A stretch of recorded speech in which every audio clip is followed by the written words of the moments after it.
అక్కి పుల్ల లాంటి ఆడపిల్ల నేను నన్ను చిన్న చూపు చూస్తే ఊరుకోను ఎందులోని నీకు నేను తీసుకోను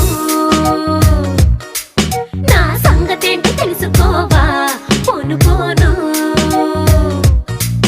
అచ్చమైన పల్లె రాణి పిల్ల నేను పచ్చి పైరగాలి పీల్చి పెరిగినాను ఏరి కోరి గిల్లి కజ్జా పెట్టుకోను నిన్ను చూస్తే ఇళ్ళకు